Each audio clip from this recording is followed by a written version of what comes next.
pen was almost out of ink. Lyra noticed it scratching across the paper before she noticed anything else about the document in front of her. The pen the lawyer had handed her was dying, leaving thin, pale lines instead of proper marks, and she pressed harder, trying to get the ink to cooperate, while the man across the desk checked his phone under the table like he thought she couldn't see him doing it. She should have read the contract. She knew that. Even as she was signing it, some part of her brain was sending up quiet little flares of warning, the kind you ignore when you're exhausted and desperate, and the heating in your apartment stopped working 3 days ago, and you've been sleeping in your coat. The office was on the 42nd floor of a building that had no name on the outside, just a street number. The elevator had required a keycard she'd been handed in the lobby by a woman who didn't smile and didn't explain anything, just held out the card and waited. The carpet up here was the kind of dark gray that absorbed sound. Everything absorbed sound. Lyra had coughed once on the way in, and it had felt embarrassing, like coughing in a library. The lawyer's name was Mr. Hale. He had the kind of face that was easy to forget while you were still looking at it. It's a standard residency agreement, he'd said when he slid the folder across the desk. You'll be provided accommodation, meals, and a monthly stipend of $4,000 for the duration of the arrangement. 6 months, potentially renewable. All we require is your signature on the indicated pages. Lyra had flipped through it. 43 pages. She'd looked at the tabs marked with little sticky arrows pointing to signature lines. There were 11 of them. Can I take this home and read it tonight?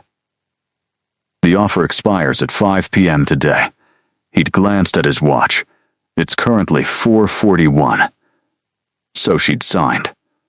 All 11 places, with a pen that was barely working, on paper that felt heavier than normal paper, in an office that made no sound, while a lawyer checked his texts. She was 24 years old. She had a fine arts degree that had cost her $68,000 and was currently getting her exactly $0 in return. She had 2 roommates she couldn't stand, and one she liked who was moving out next month. She had a mother in Ohio who called every Sunday and asked carefully neutral questions about how things were going, and Lyra always said fine, things are fine. Things were not fine. So when the job listing had appeared and she still couldn't remember exactly where she'd seen it, whether it was online or on an actual physical board somewhere, the memory was strangely blurry. She'd called the number. The woman who answered had a voice like expensive fabric. She'd asked Lyra 3 questions. Did she live alone or with others? Did she have any chronic illnesses? Was she, in her own assessment, adaptable? Lyra had said mostly alone, no, and yes. 2 days later, she was on the 42nd floor, signing something she hadn't read. Mr. Hale collected the folder after she finished. He squared the pages against the desk, with 2 sharp taps, the way people do when they want to seem efficient. A car will collect you tomorrow morning at 7. Pack for 6 months. You won't need much, everything will be provided. He stood, which seemed like a signal that she should also stand. Congratulations, Miss Voss. She waited for him to say more. He didn't. Congratulations on what, exactly? Something moved across his face, not quite a smile. On your new position. She took the elevator back down alone, stood on the sidewalk in the November cold, and tried to remember if she'd asked what the position actually was. She hadn't. She'd been so focused on the number $4,000 a month, which was more than she'd made in any month since graduation, that she'd simply not asked. Adaptable, she'd told them. Sure, she went home and told her roommate Dana that she was leaving for 6 months for a job. What kind of job? Residency, some kind of live-in arrangement. Dana looked up from her laptop. Like a cult? No, probably not. That's exactly what someone joining a cult would say. Lyra packed that night. 2 suitcases. She put in her good jeans, her worn jeans, books she'd been meaning to read, the small oil painting she'd done of her mother's garden that she kept meaning to hang up and never did. She left her plants with Dana and watered them one last time, and felt a strange swooping feeling in her chest that she told herself was just tiredness. She didn't sleep well. Her apartment made its usual noise as the radiator that pinged at 2 a.m., the couple upstairs with their irregular footsteps. She lay in the dark and thought about 43 pages she hadn't read and 11 places she'd signed her name. At 6:55 the next morning, a black car was waiting outside. The driver didn't say where they were going. Lyra watched the city give way to highway. Highway give way to narrower roads. Narrower roads give way to trees. And then more trees. And then a gate that opened without anyone touching it. And then a house that was not a house. It was enormous. Stone. Old in the way that meant centuries, not decades. Light came from windows that were tall and arched, and somewhere above the roofline, a tower rose into the gray morning sky. Lyra sat in the back of the car with her 2 suitcases and thought, very clearly, I should have read that contract. The car stopped. The door opened. A woman appeared at the top of the stone steps, dressed in black, hair silver, expression unreadable. She looked at Lyra the way you look at something you've been expecting for a long time. Miss Voss. Her accent was old, European in a way that didn't belong to one country. Welcome to Vale Manor. He's been waiting for you. Lyra got out of the car because there was nothing else to do. The cold hit her immediately. This was a different kind of cold than the city. Cleaner, heavier. The kind that came from old stone and old trees and air that hadn't been touched by exhaust fumes or heating vents. She pulled her coat tighter and looked up at the building in front of her. It was worse, up close. Not worse in a bad way, just more.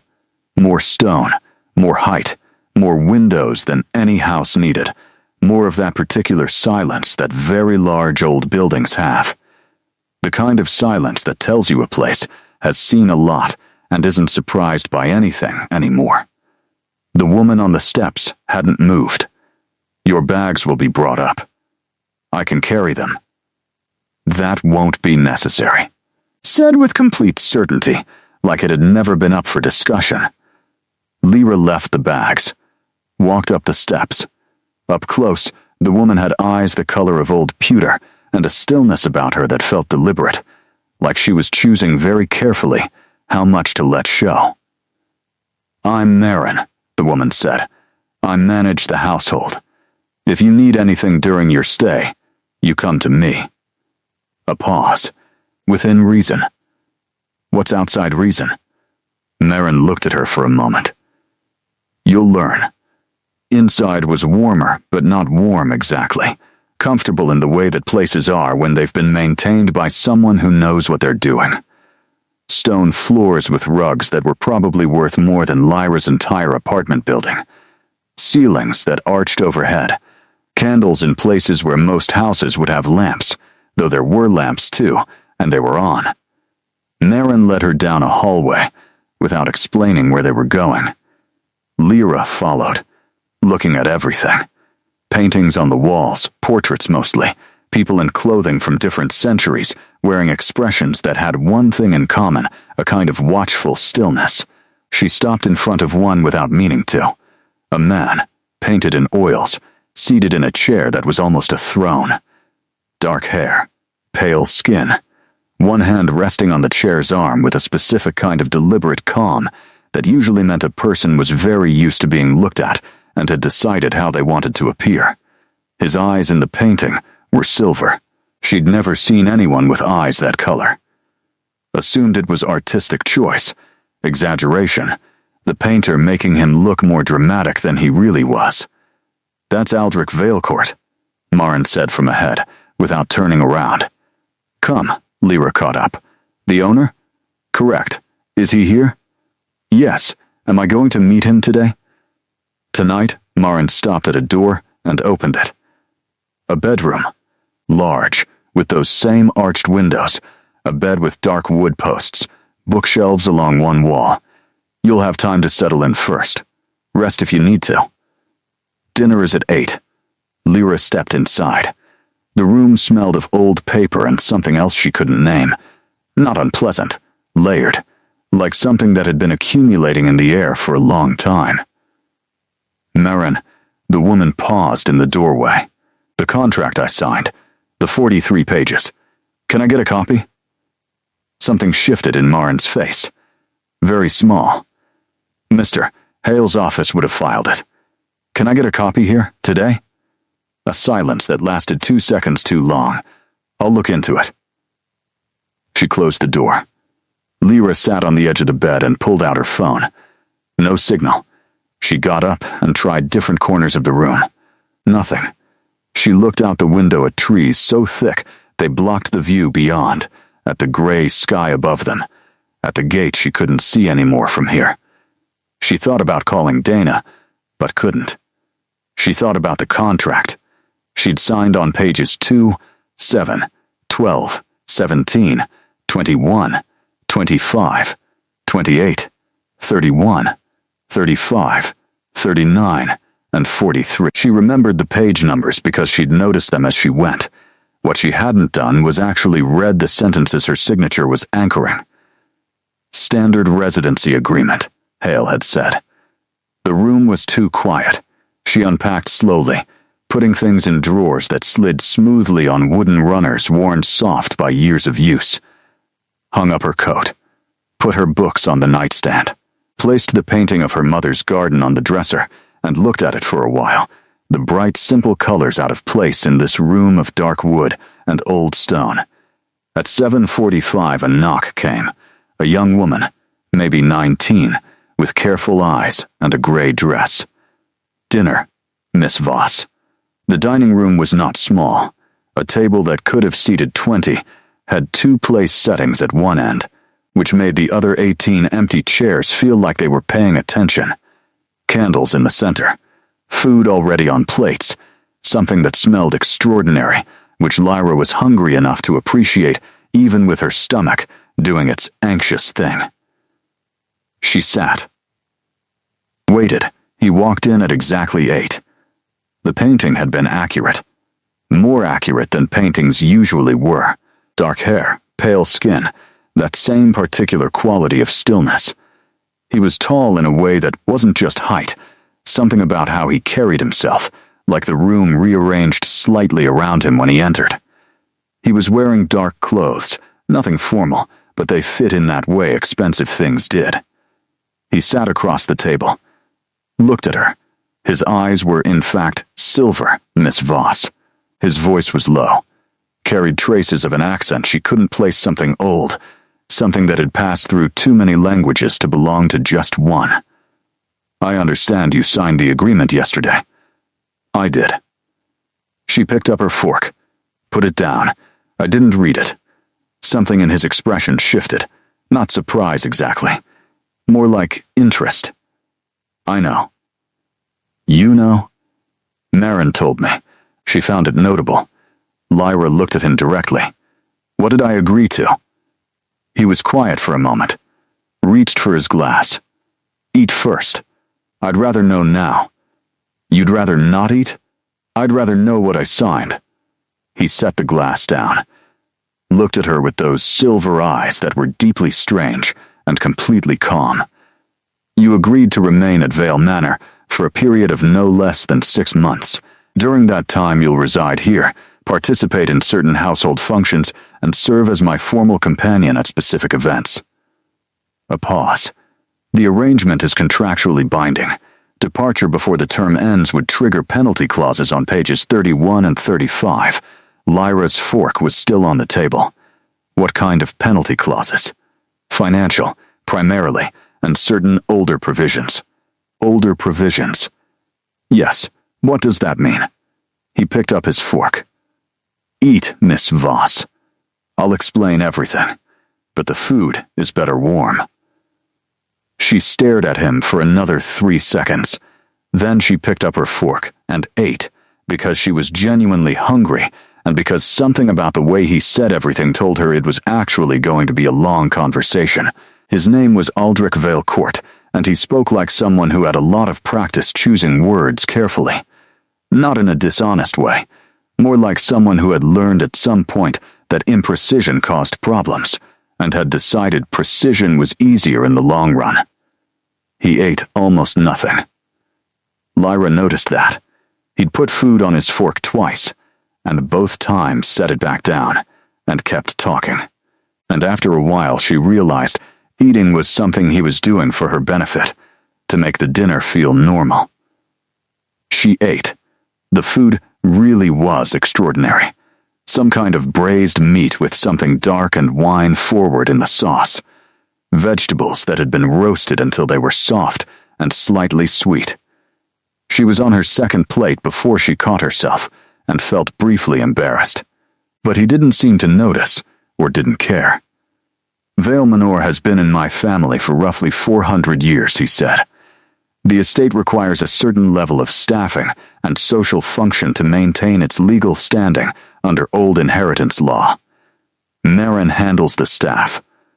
The household functions manage themselves, largely. He paused.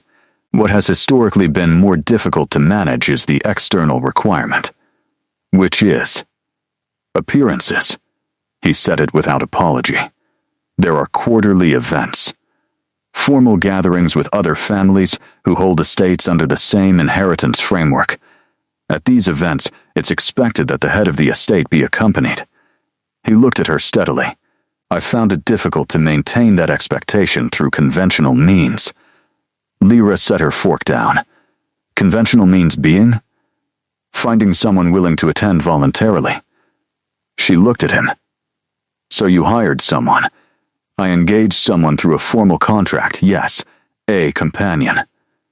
Correct, 4 appearances. Yes. She picked her fork back up.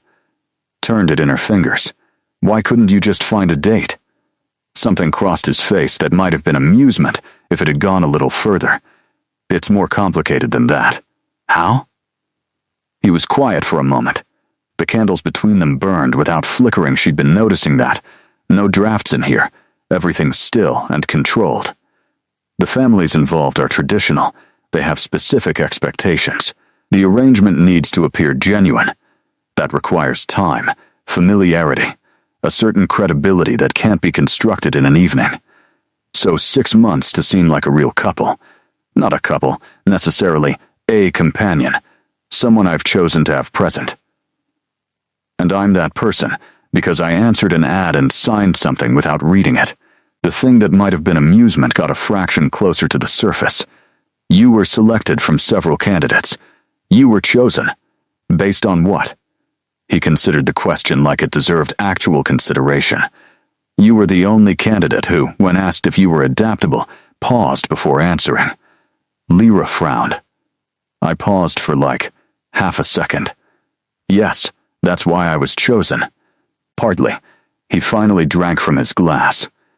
You also have no family nearby, no serious commitments that would make a 6-month absence complicated, and according to your interview, you described yourself as someone who was, and I'm quoting from the transcript, pretty good at being in rooms where she doesn't know anyone. That was true. She'd said that. She'd meant it as a self-deprecating comment about being a broke artist who went to gallery openings alone, but apparently it had read differently. What are the penalty clauses? She said. Pages 31 and 35. He set his glass down. 31 covers early departure. If you leave before the term ends without mutual agreement, you forfeit the stipend and are liable for the cost of replacement. Replacement being finding another person. Yes, what does that cost? The agency fee is significant. How significant? A pause. $40,000. Her stomach dropped. And 35? Now he was quiet for longer. The candles still didn't move. Page 35 concerns the older provisions I mentioned. Tell me what that means. He looked at her directly. The silver of his eyes was something she kept returning to. It wasn't the color eyes came in. And yet here it was. Completely real. Slightly unnerving in the way unusual things sometimes were when you were close to them. There's a secondary framework in the contract. It predates the current legal structure. It was included, as it always is, for historical and formal reasons, and in the past it has never been relevant because no one has ever triggered it. What does it say? It says, he spoke carefully, that should the companion depart before the contracted term without grounds recognized by the old provisions, the estate retains a claim. He stopped. A claim on what? On you. The dining room was very quiet. What does that mean? It's largely ceremonial language. Old law. It hasn't been invoked in over 200 years. But it's in the contract I signed. Yes, and it says the estate retains a claim on me. The language is more specific than that. It refers to formal binding. In historical context, it meant that the companion became part of the estate's household in a more permanent sense. Lyra stared at him. Like a servant? Like a member of the family. He said it very neutrally. She pushed her chair back slightly. Not standing, just needing air. You need to explain all of this to me right now. What does your estate actually do? Why do you need someone for appearances? Why does your family have 400-year-old contracts with clauses about formal binding? And what are the other families you mentioned? He looked at her for a long moment. Then he folded his hands on the table, and she noticed, not for the first time, how pale his skin was. Not unhealthy, just not quite the color skin normally was. I'll tell you everything, he said. I always intended to. I wanted you settled first, given a meal, given a night of rest. I don't want a night of rest. I want to know now. All right. He said it simply. No argument. Ask your questions. What are you? He didn't look away. What do you think I am? She looked at the candles that didn't move, at the eyes that were silver, at the food he hadn't eaten. I think you're not something I have a word for yet. That's more accurate than most people get in the first 24 hours. He leaned back slightly in his chair. My family is old, Miss Voss. Old in ways that human genealogy doesn't quite cover. What we are has many names across many cultures, and most of them are wrong in the details while being directionally correct. Say it plainly. He said it plainly. Lyra sat very still. The candles burned. The food cooled. The dining room held its silence. She thought about 43 pages she hadn't read, and the pen that was almost out of ink, and 11 places she'd written her name. Okay, she said finally. He blinked. Just barely. Okay? I need about 10 minutes. Then, I have more questions. She took her 10 minutes in the hallway outside the dining room. She sat on a bench against the wall. There were benches along these corridors, which now struck her as significant, like the house had been designed by someone who understood that people would sometimes need to sit down quickly, and she put her hands on her knees and breathed. Vampire. He'd said the word, and then watched her with those silver eyes that were suddenly making a lot more sense, and she'd said okay, which was genuinely the most absurd response she could have given, and yet it had been the honest one. Not okay as in fine, okay as in, I have received this information and am now processing it. She was processing it. The hallway was lit by actual candles in iron holders fixed to the stone walls, and they burned with that same unnatural stillness as the ones in the dining room. No drafts. The whole house felt sealed, like the air inside it obeyed different rules. She looked at the paintings on the walls, the people in them across the centuries with their watchful expressions. How many of them were him? How many were his family? How far back did his family go? She went back inside after 9 minutes because she'd said 10, and she meant 10. He was still seated. Hadn't moved, hadn't cleared the plates, hadn't done anything. Just sat in exactly the same position with exactly the same expression. She sat back down. How old are you? In years as you count them, roughly 800. She'd been ready for something large. Still, 800 was large. The portrait in the hallway, that's you. It was painted in 1687. I was somewhat younger then, A pause. Relatively speaking. The estate. The 400 years. I commissioned the building of it. Yes, and the contract. The 43 pages. That's a real document. With real legal standing. In two frameworks simultaneously. Contemporary contract law and the older provisions, which have standing within the network of families who operate under the same structure. Other vampires. Other old families. Not all are the same as mine, but similar enough that they recognize the same legal architecture. Lyra poured herself more water from the pitcher on the table. Her hands were steady, which she found slightly surprising. The companion arrangement. You've done this before, several times over the years. Always contractual, always with full information provided in advance. He stopped. Mr. Hale's office was instructed to ensure candidates read the document before signing. The time constraint was intended as gentle pressure, not to prevent reading entirely. I'm fast. She drank some water. At other things. Not apparently at contracts. Something moved through his expression. No one has ever signed without reading before. Great, I'm a trailblazer. She set the glass down. So the previous companions. They came, did the 6 months, attended the events, and left. Yes, and the older provisions on page 35. Those never came up. No, because they always stayed the full term. Yes, she looked at him. Am I in danger? He answered without hesitation. No, you're sure. I don't harm people in my care. I'm not that kind of thing.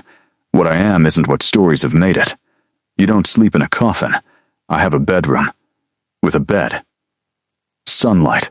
Uncomfortable, not fatal. I avoid it. Blood. A pause. A necessity. Managed privately. You won't be involved in that. She absorbed this. The events, the quarterly gatherings with the other families. What do they look like? Formal dinners. Some ceremonies. Social functions that have been occurring in roughly the same form for 300 years. They run late. They can be tedious. He said that last part with a flatness that suggested significant personal experience. Your role would be to attend with me, be introduced as my chosen companion, and conduct yourself with reasonable composure. Reasonable composure, she repeated. I'm a 24-year-old who paints and waits tables. I've never been to a formal dinner. Marin will prepare you. And the old families. They'll accept a human companion. It's precedented. My first formal companion in the 1700s was human. It's not unusual. Your first formal companion. She looked at him. Did you ever have an actual partner? Not a contract arrangement. The question hung in the air. She almost took it back. Once, he said. A long time ago. She didn't push it. The 6 months. What happens after? Assuming I stay the full term. You leave with the full stipend, a bonus for completing the arrangement, and a non-disclosure agreement that you'll have adequate time to read before signing. Funny, it wasn't meant to be. I know. That's what made it funny. She leaned back in her chair. And if I leave early? The 40,000. The 40,000. And page 35. If you left now, in the first days, before the first event, before the formal introduction, it's unlikely the older provisions would be invoked. They require a triggering event. What's the triggering event? He was quiet for a moment. The first formal introduction. Once you've been presented at a gathering as my chosen companion, the old laws consider the arrangement formalized. After that point, early departure would invoke the older provisions. The formal binding. Yes, when's the first gathering? 3 weeks from now. 3 weeks. She had 3 weeks before the thing in the contract she hadn't read became fully, irreversibly activated. She thought about $40,000 she didn't have. She thought about her apartment, with the broken heating, and Dana moving out, and the fine arts degree earning nothing. She thought about this room, this house, this man who was 800 years old and had silver eyes and ate almost nothing, and had, as far as she could tell, not lied to her about a single thing since she sat down. "I'll stay the 3 weeks," she said. "I'll assess before the first gathering. If I decide not to attend, I leave, and you bill me whatever the replacement cost is, and I'll figure out a payment plan." Something shifted in his expression, just slightly. "That's reasonable. I want a copy of the contract by tomorrow morning. You'll have it." All 43 pages. All 43 pages. She stood up. He stood too, which was a reflex she hadn't expected from someone 800 years old, and somehow that small automatic courtesy unsettled her more than anything else he'd said. "Good night, Mr. Valecourt. Aldrich." He said it simply. "If you're staying, even 3 weeks, Mr. Valecourt is unnecessarily formal." She nodded once. "Good night, Aldrich." She walked out. Down the corridor with the paintings, past the portrait from 1687. She looked at it as she passed. He hadn't changed at all. She went upstairs, found her room, found her bags had been brought up and placed neatly near the wardrobe. She brushed her teeth and changed, and got into the bed which was, despite everything, extraordinarily comfortable. She lay in the dark and thought, I really should have read that contract. But underneath that thought, quieter and more honest, something else was sitting. Curiosity. The particular kind that was equal parts unsettling and alive, that you got sometimes when something impossible turned out to be real. She fell asleep faster than she expected. The contract arrived at 7 in the morning. Maren placed it outside her door in a cream-colored folder, and Lyra found it when she opened the door to see if anyone was awake yet. The hallway was already lit, candles replaced overnight with fresh ones, the light low and amber. No sounds from anywhere in the house. She took the folder back to bed, propped the pillows behind her, and read all 43 pages. It took an hour and 20 minutes. When she finished, she sat very still for a while, looking at nothing.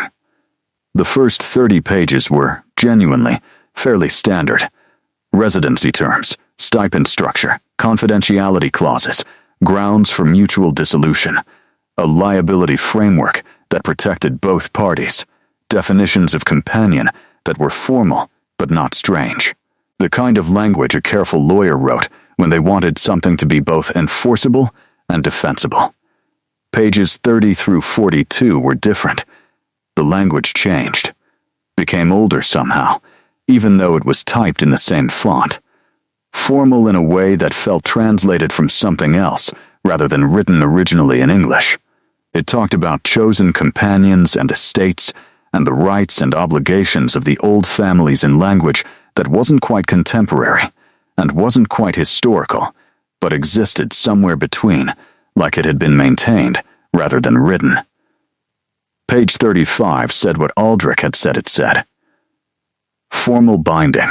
Should the companion be formally presented and subsequently depart without grounds recognized under the old provisions, the estate retained claim. The word claim was defined in a subsection.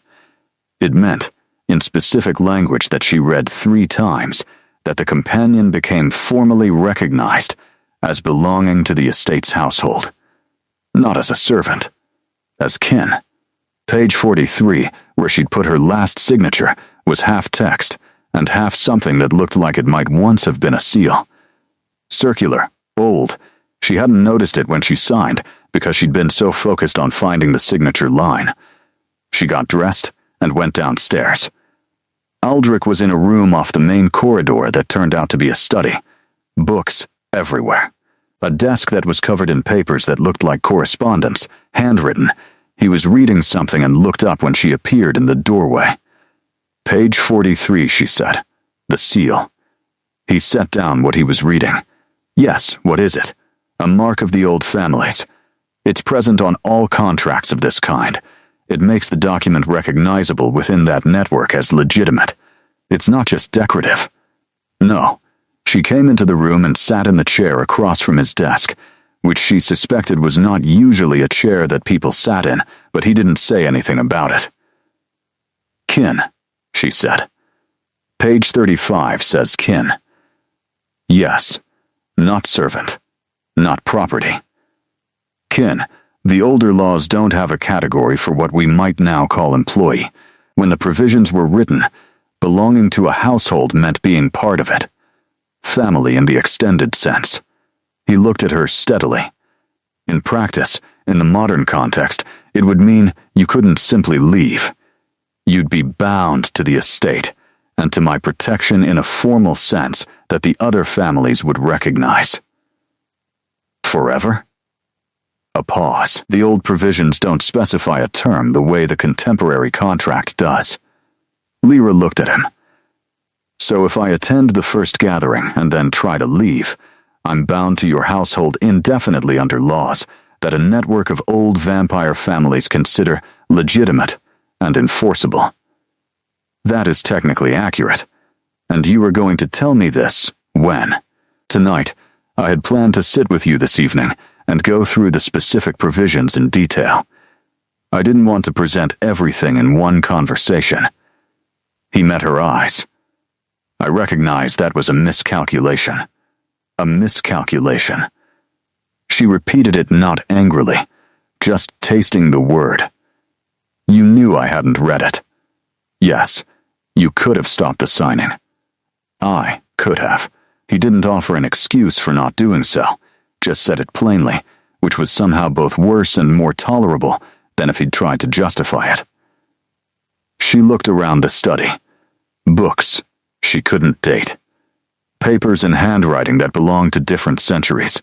A window with the same arched shape as the rest of the house, looking out onto the grounds. And even in morning light, the garden was formal and exact. Hedges trimmed to geometry, paths that went somewhere invisible from here. "I want to understand something," she said. The other companions. Over the years, they all knew what they were signing. Yes, it was always explained, and they were fine with the older provisions. They knew they intended to complete the term. The provisions were never relevant. Did any of them ever want to invoke the binding voluntarily? Not by accident, but by choice? He was quiet for a moment. Once, a long time ago. She waited. She chose to stay, not because of the contract. Because she wanted to. His voice was even. Too even. It didn't work out. Lyra thought about the portrait in the hallway again. 1687. She thought about someone who'd chosen to stay, and then hadn't, or couldn't, or something had gone wrong in the way things went wrong with impossible arrangements that had too many centuries of weight behind them. She thought about her apartment, the broken heating, Dana's empty room after next month, the fine arts degree, the number $4,000. She thought about the strange, swooping feeling she'd had when she packed, that she'd called tiredness. The 3 weeks, she said, before the first gathering. "I want to use them properly.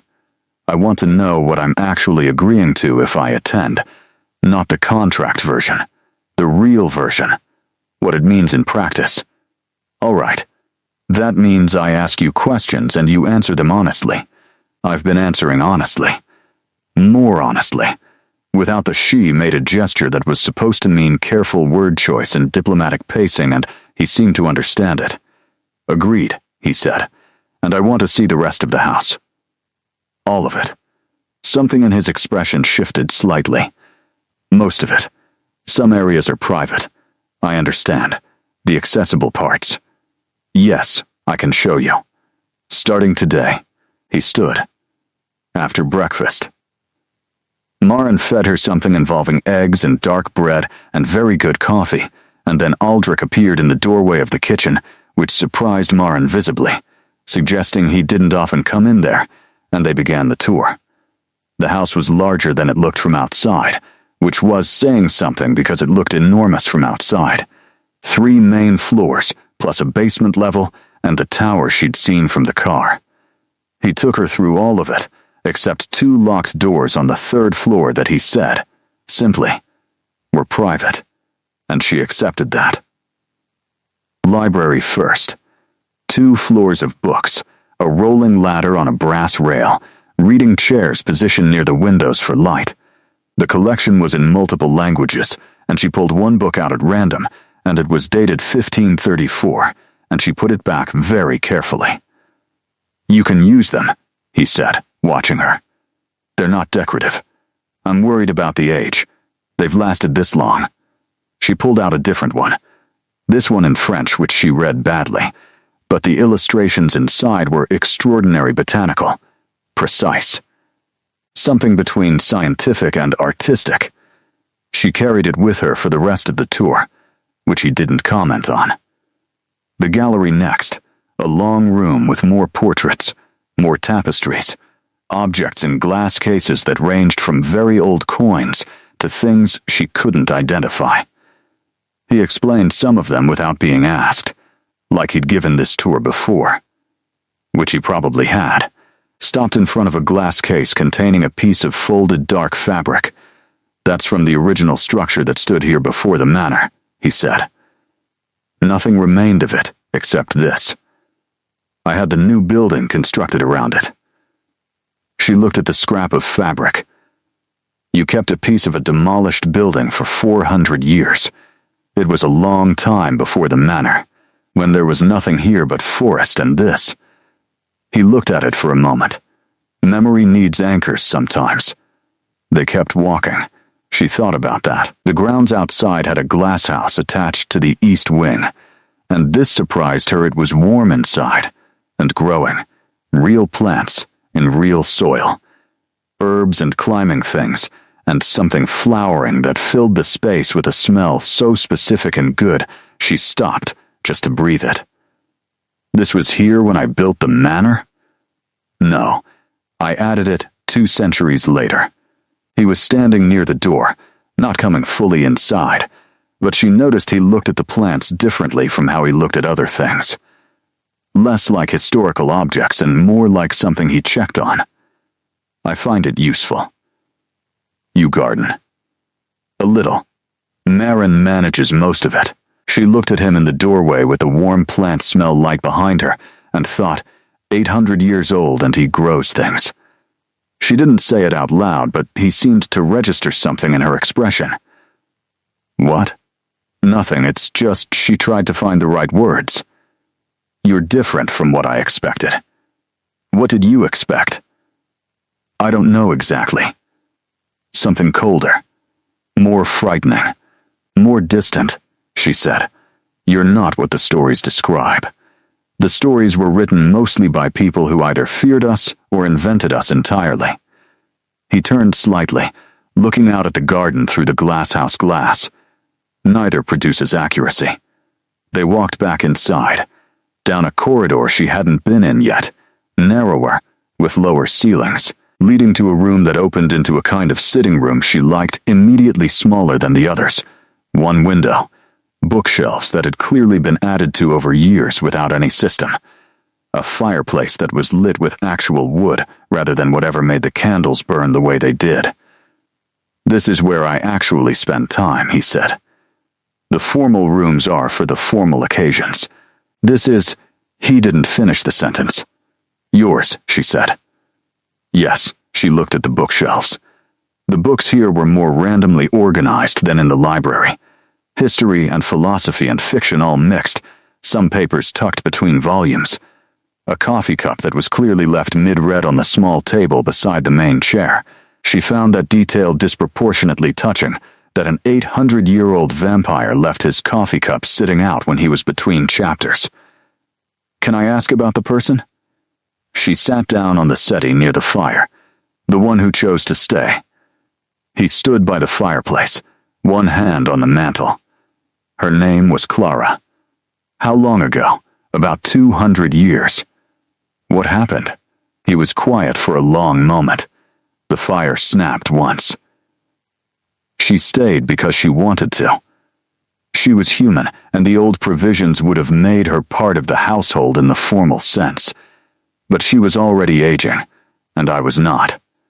She spent 20 more years here. His voice was measured. She was content, I think. I hope. When she died, he stopped. I closed the arrangement for a long time after that. How long? 60 years. Lyra sat with that. 60 years of closing something off, because losing one person had been too much. She thought about her mother's voice on Sunday phone calls.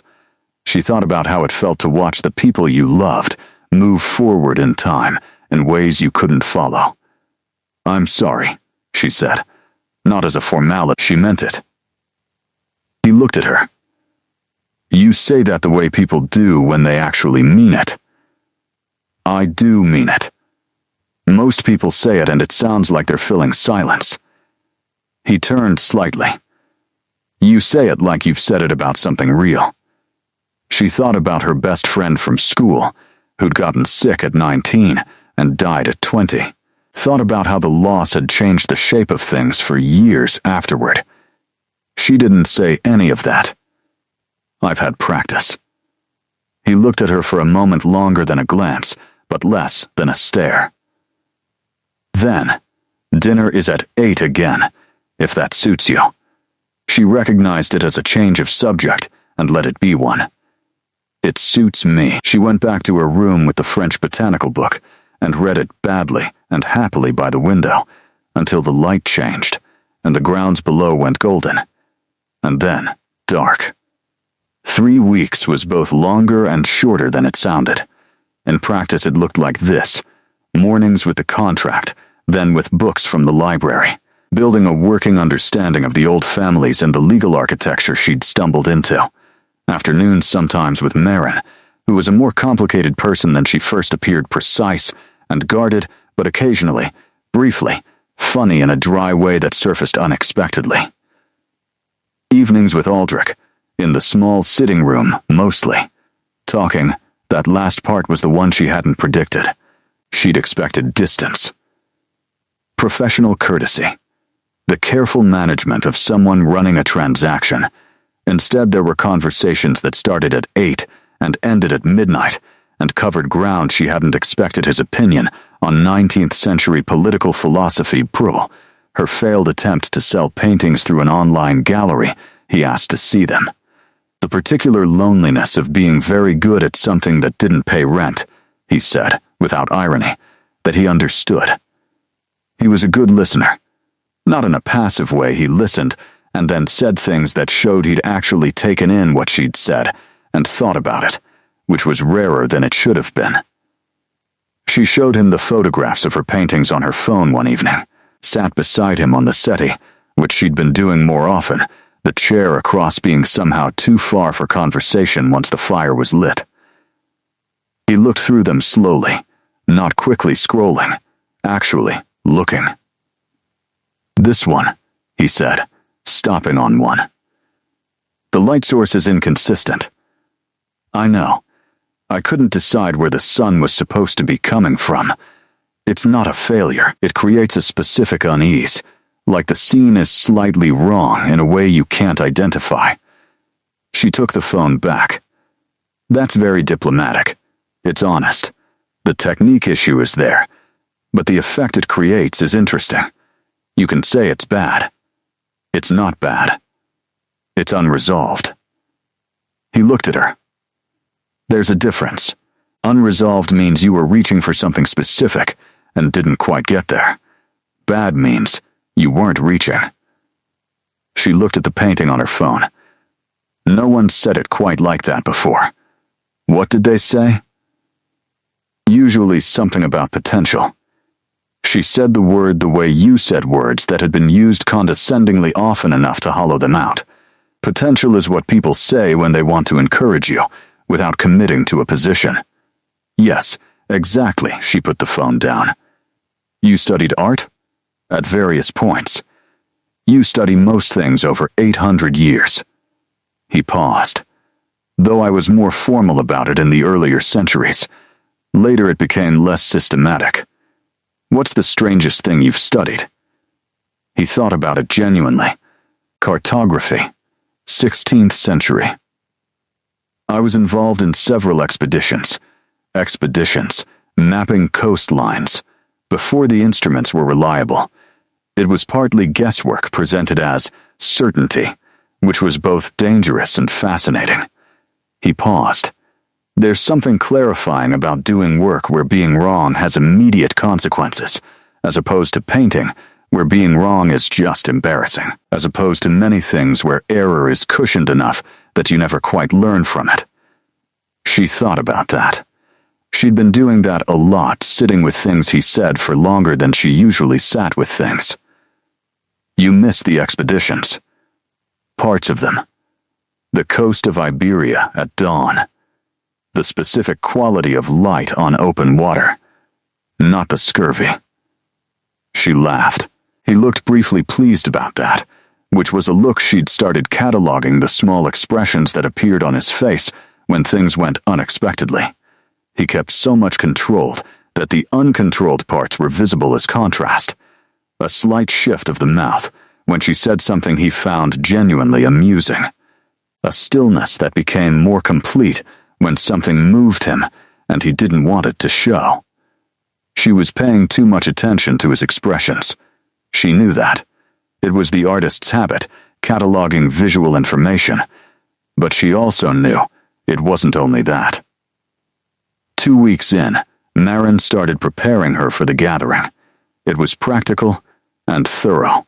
She learned what to call the heads of the various old families, learned which houses were aligned with Aldrich's and which were in historical tension, learned that the events were formal in structure but social in practice, that there was as much conversation in corners as ceremony at tables, that the goal was to be composed and present without being aggressive or invisible. They'll test you, Marin said. This was the third session. They were in the formal sitting room with documents spread across the table, family names and houses and centuries of politics summarized in Marin's handwriting, not dramatically. But they'll ask you things designed to assess whether you're credible. Credible as what? As someone Aldrich chose. Deliberately, Marin looked at her. The previous companions were prepared. They knew the history. They could speak to it. A pause. You'll need to be honest about what you know and strategic about what you don't. Meaning, if you don't know something, say so directly. Don't perform knowledge you don't have. These people are old. They can smell it. Literally? Some of them? Yes, Lyra made a note. What's the biggest mistake I could make? Marin thought about it. Appearing afraid. I will be afraid. Yes, but appearing afraid is different from being afraid. She looked at Lyra with those pewter eyes. You've been managing that reasonably well already. It was the closest Marin had come to a compliment. Lyra took it. That evening she found Aldrich in the library, standing on the rolling ladder reaching for something on the upper level. He came down when he heard her, holding a slim, dark volume. The evening gathering, she said, if I attend. Once I'm introduced. What changes? He stood on the last rung of the ladder. In practical terms, nothing immediately. You remain here for the remaining weeks of the contract term. The other families acknowledge the arrangement. He paused. The older provisions activate as discussed. And you. What changes for you? He stepped off the ladder, held the book in both hands. You become formally mine, he said, under the old laws. My chosen companion in a sense that has weight to the network of families. Yours, it's protective, primarily. No other family could approach you, challenge you, or make claim to your presence without going through me. She looked at him. And you, can you make claim to me? I already have, in a sense, by having you here. He met her eyes. But the formal binding is different. It's a responsibility, not a possession. She thought about the word responsibility in the mouth of someone who'd kept a scrap of fabric from a building for more than 400 years, who'd closed an arrangement for 60 years because losing one person had been too much. 7 days, she said, before the gathering. Yes, I need to think. Of course. He held out the book. I thought you might like this. Your French is developing. This one has illustrations. She took it. Their fingers briefly overlapped on the spine. Neither of them moved for a moment longer than necessary. She went to bed that night and lay awake for a while, which was becoming a pattern, thinking about binding and belonging, and what it meant to be claimed by something you hadn't known you were walking into. 5 days before the gathering, she painted. She hadn't brought supplies, not proper ones, but she'd mentioned it to Marin in passing, and 2 days later, a box had appeared in her room, containing exactly what she'd have chosen herself. Which meant either Marin was paying very close attention, or someone had told her what to get. She set up near the window in the glass house, because the light was best there, and because the smell of the plants was good company. She worked on something small, not an attempt at anything serious. She was too preoccupied for serious just color and shape, and something to do with her hands while her mind worked through what it was working through. Aldrich found her there in the afternoon. He stood in the doorway the way he had before, not coming fully into the warm green space. Looked at the canvas. What is it going to be? I don't know yet. She kept working. Sometimes I start without knowing and find out later. Does that work well? Mostly, sometimes it turns into something unresolved. She heard him come in, which she hadn't expected. The door closed softly behind him, and he stood nearby, not hovering, just present. The plants around them were very alive, very green. The silence between them comfortable in the way it had gotten comfortable over 3 weeks. You've decided, he said. It wasn't exactly a question. She kept painting. What makes you say that? You've been thinking for 3 weeks. Something has settled. She put the brush down and looked at the painting, which was still nothing much. Then she turned to face him. He was watching her with that particular quality of attention he had, the kind that felt like being actually looked at rather than just seen. I want to ask you something directly, she said. All right. Clara. When she stayed, was it because of the contract? A pause. No, the contract could have been dissolved. I offered to dissolve it. She wanted to stay. Because of you. He didn't answer that exactly. We had become important to each other. Over time. And you. How did you feel? He was quiet for a moment. The plants around them breathed their green, silent breath. She was one of the most important people in my life, he said. She still is, in the sense that people remain important regardless of whether they're still present. Do you think about her often? Less than I used to. More than I expected to. Still, he looked at her steadily. Why are you asking? Because I want to know if you're capable of it. Of caring about someone in that way. Not as a contract. Not as a formal arrangement. You want to know if the older provisions are just legal language, or if they mean something to me. I want to know if being formally yours means something, or if it's just enforcement.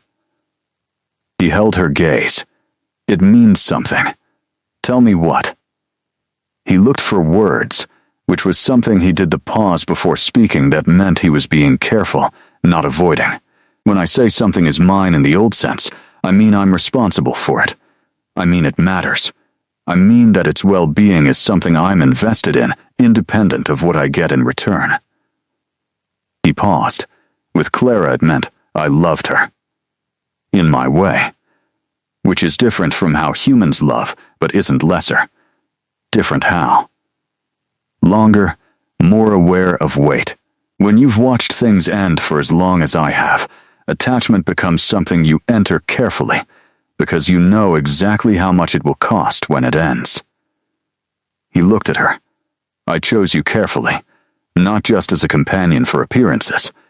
The glass house was warm and quiet. She looked at him. You could have told me that earlier.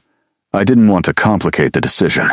You needed to choose based on your own interests, not based on he gestured, slightly, whatever this is. Whatever this is, she repeated. 3 weeks of talking. Which was not what previous arrangements involved. Something crossed his face. Marin has noted it. Marin notes everything. Yes, he paused. I find he stopped again. Started over. I haven't talked like this in a long time. To anyone. She thought about 60 years of a closed arrangement. About someone who'd chosen to stay, and then died, and left a silence that had lasted 6 decades. She thought about what it cost to reopen something like that, not the door to an arrangement, but the particular thing that could hurt you. I'm going to attend a gathering, she said. He was very still.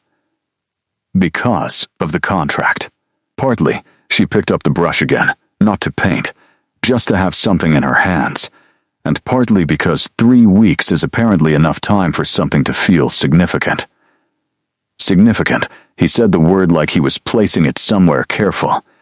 I know what the formal binding means. I read the whole contract. I'm not going in without information this time. She looked at him. I want to know, going in, that you understand what it means too. That it's not just legal architecture to you. It's not, he said. It hasn't been since he stopped. Since when? Since the first night. When you said you needed 10 minutes and then came back in 9. Something moved through his expression, that barely there thing she'd been watching for weeks. I thought, this one is different. She sat with that. You could have told me. You needed to choose freely. I did choose freely. She held his gaze. I am choosing freely. That's what I'm telling you. The glass house held its warmth around them. He stepped forward and took the brush gently from her hand, not taking it, just lifting it from her fingers and placing it on the ledge beside her. Then he stayed where he was, close, not touching but present in a way that was its own kind of contact. The gathering is in 5 days, he said. Marin will want 2 of them for preparation. Then we have 3. 3 for what? She looked up at him. For whatever this is, before it becomes something formal. He looked at her for a moment. Something settled in his face.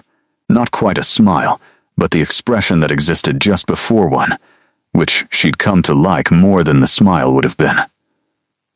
3 days, he said. Yes, the gathering was held at a house 2 hours from Vale Manor. Larger than Aldrich's, or maybe just louder with the weight of it. They arrived in the same black car that had brought her, except this time, Aldrich was beside her, and she was wearing something Marin had found for her deep wine red, fitted, longer than anything she owned at home. The kind of garment that required you to stand differently just by existing on your body. She'd stood in front of the mirror before leaving and thought, I look like someone who belongs somewhere. She wasn't used to that feeling. In the car, Aldrich had looked at her once, briefly, when she'd finished adjusting the sleeve for the 3rd time. You look like you know what you're doing, he said.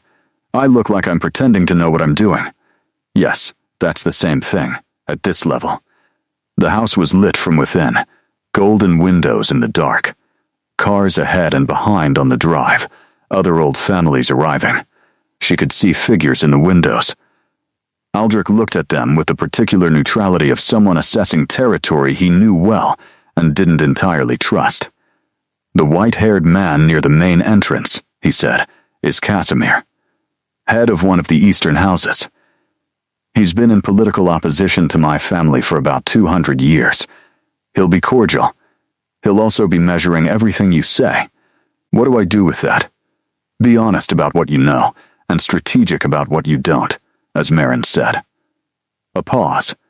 And if he asks about your background, tell him plainly. Don't perform what you're not. You're telling me to be myself at a vampire gathering. I'm telling you that performing is legible to people who have been watching humans perform for centuries. Authenticity they're not accustomed to. The car stopped. A door opened. She got out into cold air, and the sound of many people conversations carrying from inside, a low hum of social noise, and stood for a moment, looking up at the house. Aldrich appeared beside her, offered his arm. She took it. His sleeve under her hand was fine wool, cool. She felt the steadiness of him beside her, and thought, right. Here we go. Inside was what the word opulent actually meant. Not lavish in a decorative sense, but dense with accumulated history, the kind of rooms that had held important conversations for centuries and had the gravity to prove it. Other guests turned as they entered, some subtly, some not. She kept her chin level and her expression readable, and reminded herself what Marin had said. Be terrified behind your teeth. She was terrified. It was behind her teeth. Casimir was indeed near the main entrance. He was shorter than she'd expected from the description, with white hair and the specific stillness of someone who had been important for a very long time and was accustomed to people being aware of it. He looked at her the way she imagined he looked at most things, with patience, and with something underneath the patience that was sharper. Aldrich, he said, you've restored the companion arrangement. I have. Aldrich's voice was even. This is Lyra Voss, my chosen companion. Casimir's gaze moved to her. Miss Voss. Lord Casimir. She'd practiced the titles. Got that one right. And what brings you to an arrangement of this kind? Adventure? Economics? It was a test question. She recognized it, as Marin had said she would. Designed to see if she'd perform something sophisticated or tell the truth. Both, she said. Honestly, and I didn't read the contract before I signed it, which tells you either something about my judgment or my desperation, and you can decide which. A beat of silence. Then, something shifted in Casimir's expression, very small, but she saw it. Surprise. You didn't read it. No, I read it the morning after. 43 pages. And you're here anyway. I'm here anyway. He looked at her for a moment longer. Then at Aldrich. She's interesting, he said. Not warmly, not coldly. Like noting a fact. I know, Aldrich said. They moved through the evening. She talked to 8 people who tested her in various ways, and to 12 who were simply curious, and to 2 who were openly hostile in the polished manner of people who had centuries of practice being hostile politely. She held her ground. Not perfectly, she mistook a house name once and had to correct herself, and there was one moment near the east wall where the conversation went somewhere historical she hadn't covered, and she simply said, I don't know that period well yet, which caused a silence. But then the woman she was speaking to said more interesting than pretending, and moved on. Aldrich was near her for most of the evening. Not beside her constantly, she could hold her own, and he knew it, and let her but present in that way that felt like a hand on a table, steady and close. Late in the evening, there was a short formal ceremony. She'd been briefed on it. She stood beside Aldrich at the front of the main room while someone spoke in the old language she didn't know yet. Aldrich translated quietly near her ear, his voice low, the words falling soft. He's saying the arrangement is witnessed, that you've been presented and received. A pause. That the older provisions are now in effect. She felt something shift. Not in the room. In herself. Some threshold crossed. She thought about the contract she hadn't read. About the pen scratching its pale lines. About standing outside an office building not knowing what she'd just signed. She thought about 3 weeks of conversations ending at midnight. About a botanical book in French. About a scrap of fabric saved from a demolished building for 400 years. She thought about choosing freely. After the ceremony, they stood in a smaller room off the main hall, briefly alone. She looked at him. He looked at her. How do you feel? He said. Like I've crossed something, she said. Can't go back over. No, are you? She looked at him. Was this what you wanted? When you put the ad out, found the agency. Was this? No, he said honestly. This is more than what I wanted.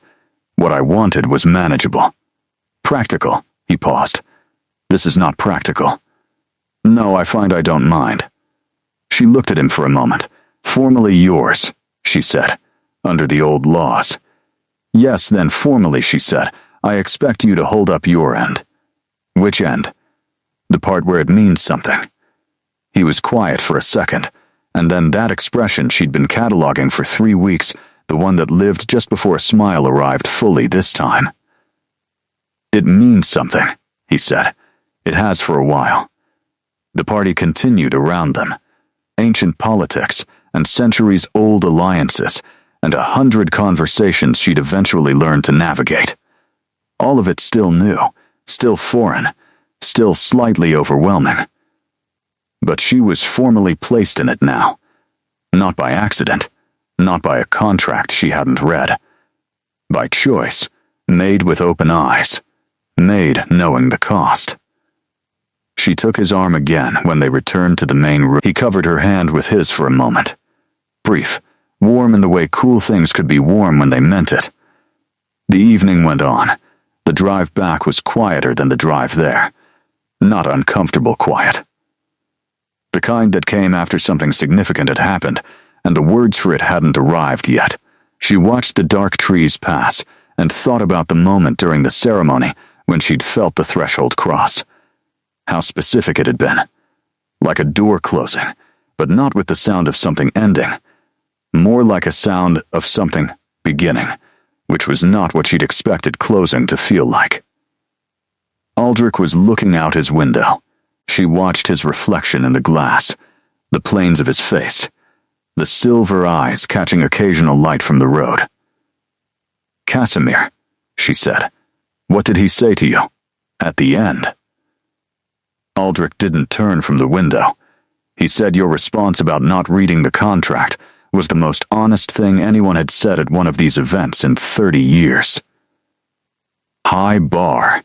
He also said I'd either made a very good choice or a very complicated one. What did you say? I said both. She looked at his reflection. You're used to this being purely functional. Yes, does this bother you? That it isn't. He turned from the window then. No, it's he seemed to search for the right word. Unfamiliar, in a way I'd forgotten things could be unfamiliar. He paused. I've been alive for 800 years. Genuinely unfamiliar is rare. She sat with that. 800 years and something could still be new. She found that more comforting than she expected. At the manor, Marin met them in the entrance hall, assessed Lyra with a brief glance that contained something that might have been approval, and asked if they needed anything. They didn't.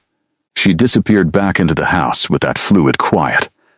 Lyra stood in the entrance hall with the candles burning around her and looked at the painting of Aldrich from 1687 that she passed every day and had stopped really seeing. She looked at it properly now. The careful hands. The silver eyes. The expression that was guarded in the specific way of someone who was used to being alone in a crowd. When did you have this painted? She said. He stood beside her, looking at it too. After Clara. I hadn't had one done in a long time. She said I should. A reminder of what I looked like when someone looked at me properly. He paused. She said I'd want it eventually. She was right. She was right about most things. He looked at the portrait for a moment. She would have liked you. She had a sharpness about her. She didn't perform things. She said what was true, like her immediate predecessor. He turned to look at her. Yes, exactly like that. She looked at the portrait once more. Young, by his scale, barely 600 when it was painted. She thought about all the years between that canvas and this hallway, all the things that had accumulated in between. The expeditions, the 60 years of closed doors, the centuries of gatherings and politics and careful management of a world most people didn't know existed, and here she was standing in the middle of it, because of a pen that was almost out of ink. I should sleep, she said. The gathering took it out of me. Of course, he didn't move immediately. Lyra, she turned. Thank you, he said, for attending. For all of it. The 3 weeks of conversation. Yes, and the way you handled tonight. and for not performing things. He paused, and for coming back into the dining room after 9 minutes when you said 10. She laughed. You really remember that? I remember everything. For better and worse. He met her eyes. In this case, better. She looked at him for a moment. Then, she crossed the entrance hall and kissed him once, briefly, on the side of his jaw, because she was not quite tall enough for anywhere else, and because it was the kind of thing that could be honest without being a declaration of anything she wasn't ready to declare yet. He went very still in the way he went still when things moved him. Good night, she said. Good night. His voice was lower than usual. She went up the stairs. Behind her, the entrance hall was quiet with candles and centuries. She slept well for the first time since she'd arrived. In the morning, she found the botanical book on the breakfast tray with a note in his handwriting. The illustration on page 47 reminded me of the glasshouse, a slight factual inaccuracy in the Latin naming, but the image itself is accurate. She opened it to page 47, a climbing plant drawn with extraordinary precision, every leaf distinct, something flowering at the top. She took it to the glasshouse after breakfast and compared it to the actual plant growing against the east wall, and he was right, it was accurate. She sat in the warm green light and turned the pages and thought about what it meant to be bound to something by old laws and older choices, and whether the word bound was even the right one for something you'd walked into clearly, with your eyes open, knowing the shape of it. The provisions said, belonging. Kin, part of the household in a more permanent sense. She had turned those words over and over for 3 weeks looking for what was frightening in them. What she found instead, sitting here, was that belonging could feel like a lot of things. It could feel like a trap, or like an anchor, depending on whether the thing you were bound to was worth the weight of it. She thought it was. That was what the 9 minutes had been telling her. She went back to her room and got out her sketchbook. She'd brought one. It was in the second suitcase, and started drawing from memory. Not the glasshouse, not the manor. His face, the expression before the smile, the particular way he went still when something moved him and he didn't want it to show. She wasn't performing anything. She was just drawing what was true. The weeks after the gathering settled into something new. Not a contract arrangement anymore. Or not only. Something with more texture. Aldrich introduced her to the library's upper level, which she'd thought was purely archival, but turned out to contain his personal collection books he'd read multiple times, annotated in the margins in multiple languages across decades, the handwriting changing slightly over time, as if he'd been a slightly different person each time he returned to a book. She could read the changes if she looked. More careful in the early notes. Less so later, like he'd stopped worrying about the book and started thinking about the ideas. She showed him her sketchbook, not the drawing of him not yet, but the others. Studies from the glass house, quick sketches of the manor's architecture. Marin's profile caught in an unguarded moment at the breakfast table. He looked through them slowly, the same way he'd looked at the phone photographs, but with more stillness. You draw the way you listen, he said. What does that mean? You get the thing underneath the surface. The structure. He paused at the sketch of Marin. She'd be horrified. I know. That's why I haven't shown her. He almost smiled. There's something here. He pointed to a quality in the line, the economy of it, the way she'd caught the set of Marin's expression with 5 strokes rather than 50. You're not using your education. You're working from somewhere else. My education taught me theory. This is habit. Habit from what? From paying attention. She took the sketchbook back. You do it too. You catalog everything. You notice things people don't expect you to notice. 800 years of practice. I've been doing it since I was 12 and didn't have much else. She set the sketchbook down. We learned it from different directions. He looked at her. Yes, She'd been thinking about something for a week and decided to say it. The old provisions. The formal binding. Marin explained what it means in terms of the other families, but I want to know what it means in terms of you. He set down the book he'd been holding. In what sense? Day to day. Functionally, what am I to you? He was quiet for a moment. Someone I'm responsible for. Someone whose well-being is, he stopped. Tried again. Someone I find I think about considerably. Someone whose absence from a room I notice immediately. That's more than a contract. Yes, I acknowledge that. I mean going forward. Past the 6 months. He looked at her with those silver eyes. The old provisions don't have a term. They don't expire. I know. I read them. Then you know that what you are, going forward, is mine in the full sense of what that means to me, not possession. Responsibility. Priority. He paused. I would like it to be something more than that eventually. I realize that's not something I know, she said. You can't ask for that. It has to grow on its own. Yes, I think it might already be growing, she said. I'm just being honest with you. Something happened in his face. The same quality as the expression before a smile, but deeper, more interior. Like something that had been careful for a very long time, relaxing a single degree. I know, he said quietly. I've been aware of it. And you didn't say anything. You needed to arrive at it without pressure. She looked at him. You're very careful with things you don't want to lose.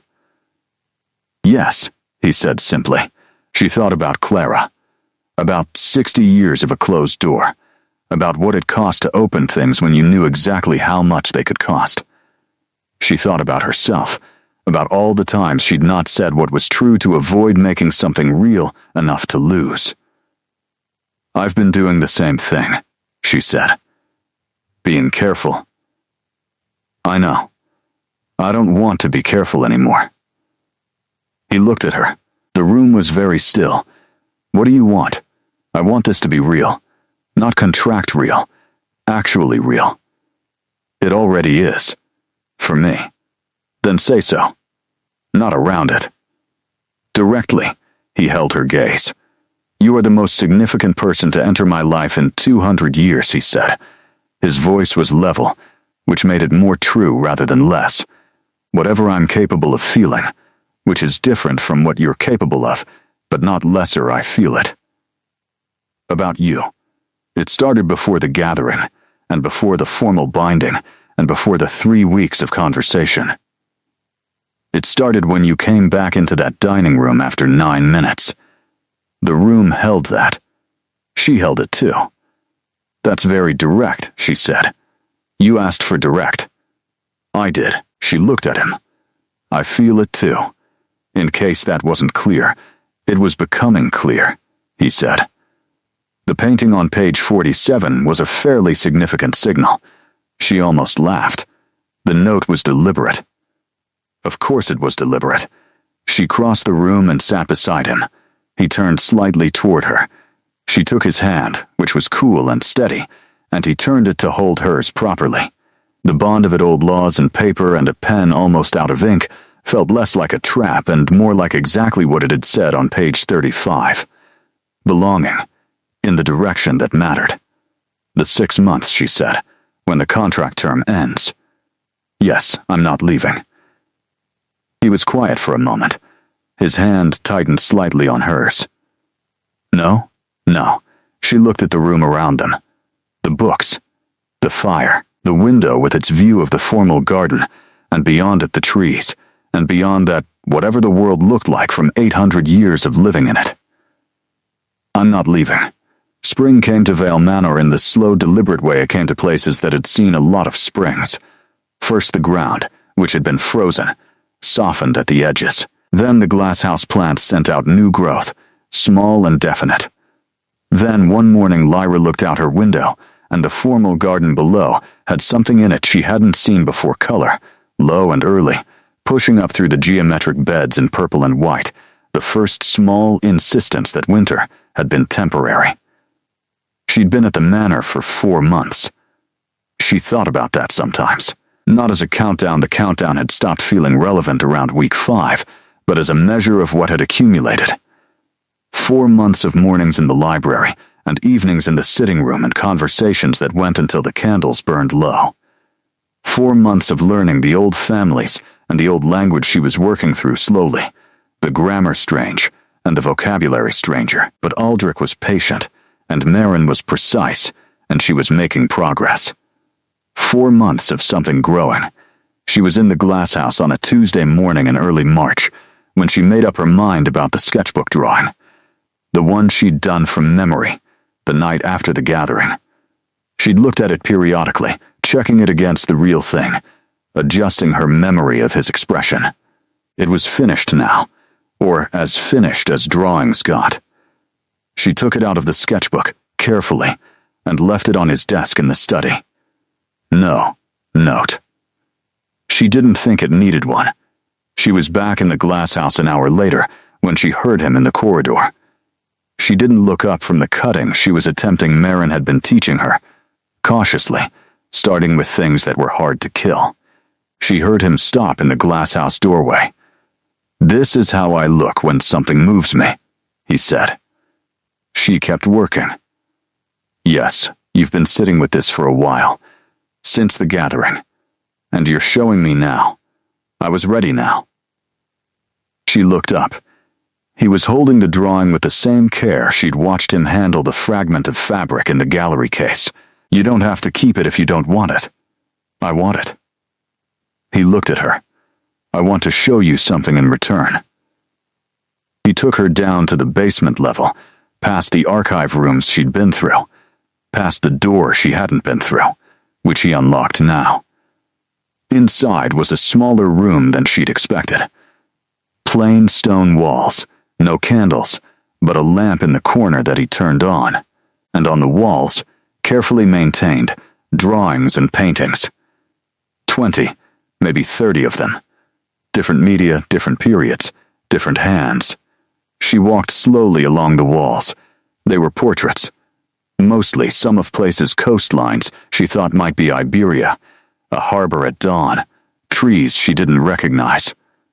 But mostly people, men and women across the centuries, some clearly formal portraits done by professional hands, others quick, intimate, the kind you did when you loved looking at someone. She stopped at one near the end. Charcoal, quick, a woman in clothing from 2 centuries back, not looking at the artist, looking at something off to the right, a slight smile. The lines were economic, loving, in the way drawings were when the person doing them couldn't stop looking at the subject. "Clara," she said. "Yes, you drew this." "I did. Much later.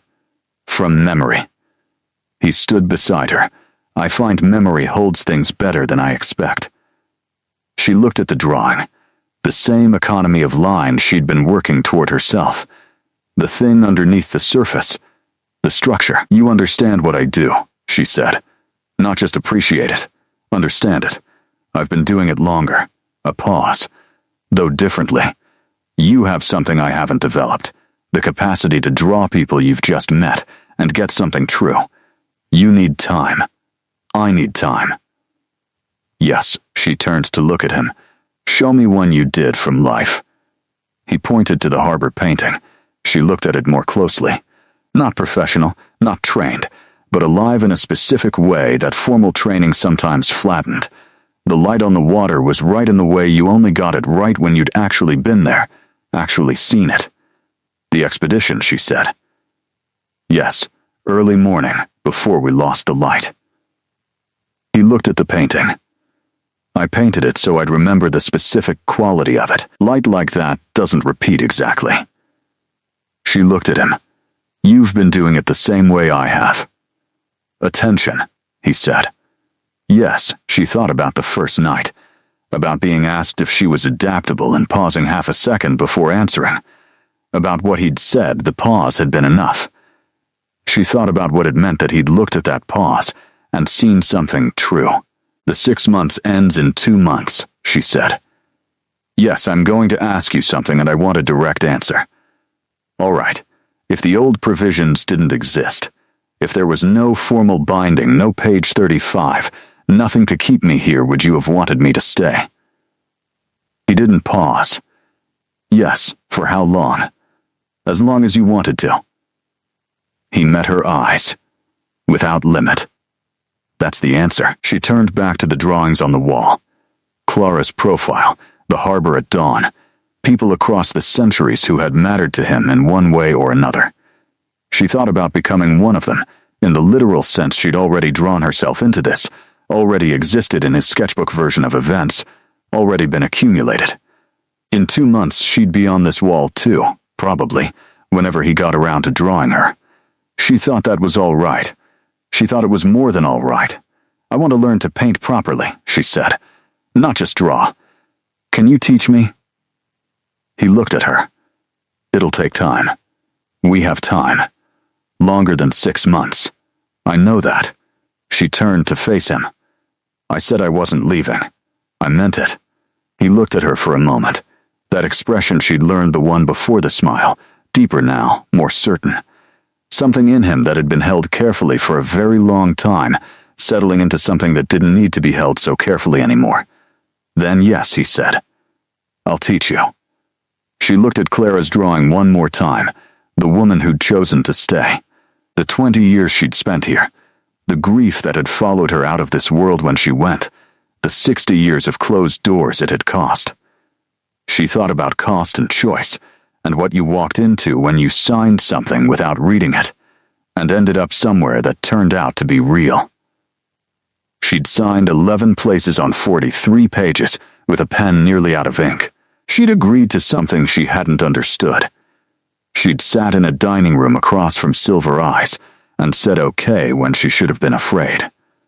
None of it felt like a mistake. That was the thing. Even the not reading, even the scratching pale lines of the dying pen, even the elevator and the keycard and the gray carpet, all of it had led here, to this room of drawings on stone walls, to this person standing beside her who had been careful with things for 800 years and was, slowly, learning to be a little less careful. She took his hand. He turned it and held it the way he did now, like it was a habit that had grown quick roots. Outside the manor, the first spring pushed through the frozen ground. Inside, in the warm and the quiet, two people who had come to belonging through very different roads stood in a room full of accumulated care and looked at what they had. It was, she thought, considerably more than what she'd signed up for. She was glad she hadn't read the contract.